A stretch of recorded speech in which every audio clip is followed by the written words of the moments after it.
Hello dear student, কেমন আছো? I hope প্রত্যেকে শুধু ভালো না, ভীষণ ভালো আছো। স্ক্রিনের ওপর একটা প্রশ্ন দেখা যাচ্ছে, তাই না? এই প্রশ্নটা আমরা মন দিয়ে পড়বো, বুঝবো, তারপর অঙ্কটা করার চেষ্টা করব। ওকে, তো চলো কোশ্চেনটা কি বলেছে সেটাকে প্রথমে আমরা পড়ে নিই।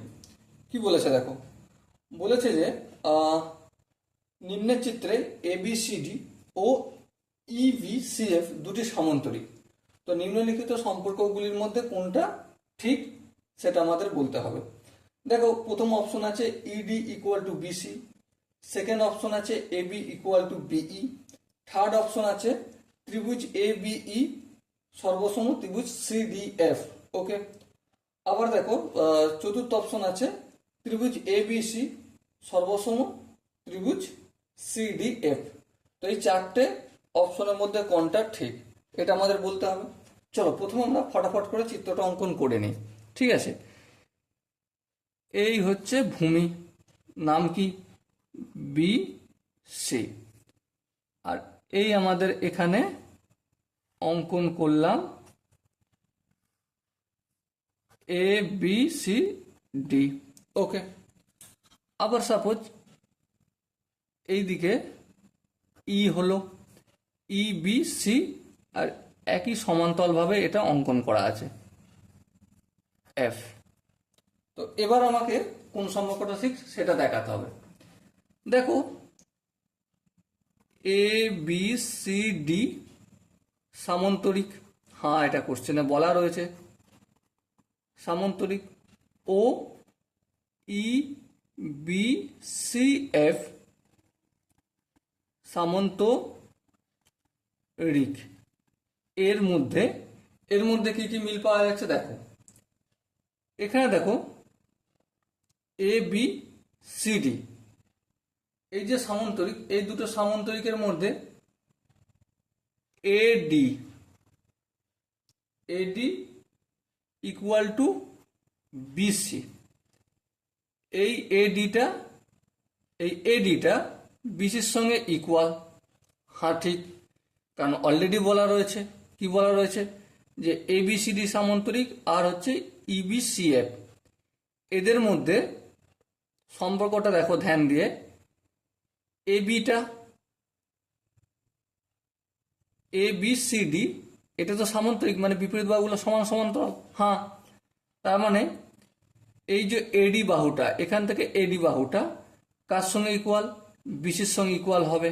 হ্যাঁ ঠিক, আবার ইএফটা ইকুয়াল ইএফ ইকুয়াল কার সঙ্গে? বিসির সঙ্গে। হ্যাঁ, বিসির সঙ্গে সমান্তরালও বটে, আবার ইকুয়ালও বটে। বেশ, যদি তাই হয় এখানে দেখো এডি এডি ইকুয়াল টু ইএফ আমরা বলতে পারি। হ্যাঁ বলতে পারি। কেন বলতে পারি দেখো, এই বিসিটা এডির সঙ্গে ইকুয়াল। হ্যাঁ, আবার এই বিসিটা ইএফ এর সঙ্গে ইকুয়াল, তাহলে মাঝে এই দুটোকে আমি ইকুয়াল বলতে পারি। ঠিক কি না? হ্যাঁ ঠিক। চলো, এখানটা আশা করি বোঝা গেছে। এবার দেখো আমরা এই এডিটাকে কি আকারে লিখতে পারি। দেখো, এডি মাইনাস এডি, মানে এই পুরোটা AD minus ED equal to EF minus ED. হ্যাঁ ঠিক, এটাও লিখতে পারি, কোনো অসুবিধা নেই। তাই যদি হয় তাহলে আমরা এখানে বলতে পারি কি, এ ই ইকুয়াল টু কোনটা? ডিএফ। হ্যাঁ ঠিক, এ ই ইকুয়াল টু ডিএফ হলো। তাহলে দেখো এডি থেকে আমি এদিকে মাইনাস ইডি করছি, আবার এখান থেকে দেখো ইএফ থেকে মাইনাস ইডি করছি, মানে এই যে এডি ইকুয়াল টু ইএফ পেলাম না, বোথ সাইডে আমি ইডি মাইনাস করছি। হ্যাঁ করতে পারি, বাম দিকে যদি এক্স থাকে আর ডান দিকেও যদি এক্স থাকে, তাহলে বাম দিকে যদি এক্স মাইনাস টু করি তাহলে অবশ্যই আমাকে ডান দিকে এক্স মাইনাস টু করতে হবে। জাস্ট এটাই করেছি। হ্যাঁ ঠিক, তার মানে কি পেয়েছি আমরা দেখো, এডি থেকে ইডি বিয়োগ করেছি, এই পুরো এডি থেকে ইডি বিয়োগ করলাম, এইটা পেলাম, এই অংশটা, হ্যাঁ। আবার ইএফ মানে এখান থেকে ইডি, এই জায়গাটা বিয়োগ করলাম, কোনটা পাবো, এই জায়গাটা পাবো, সেটা পেলাম নিশ্চয়, সেটাও ইকুয়াল হবে, হ্যাঁ ঠিক, সেটাও ইকুয়াল হলো। এবার দেখো ধ্যান দিয়ে লক্ষ্য করো, এক নম্বর এবার দেখো ত্রিভুজ হচ্ছে এ বি ই, এটা একটা ত্রিভুজ। আর একটা ত্রিভুজ কি সি ডি এফ। এই দুটোর মধ্যে কি কি মিল আছে দেখো। এক নম্বর যে মিলটা পাবো সেটা হচ্ছে যে A E equal to D F, এই মাত্র প্রমাণ করলাম আমরা এখানে।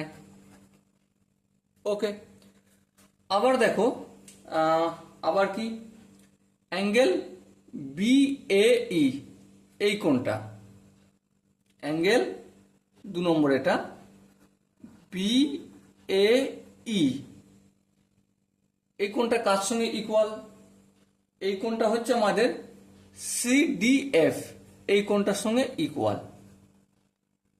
কেন ইকুয়াল দেখো, এই যে এ বি বাহুটা আর এ এফ বাহুটা সমান্তরাল, সমান্তরাল যুগল, হ্যাঁ।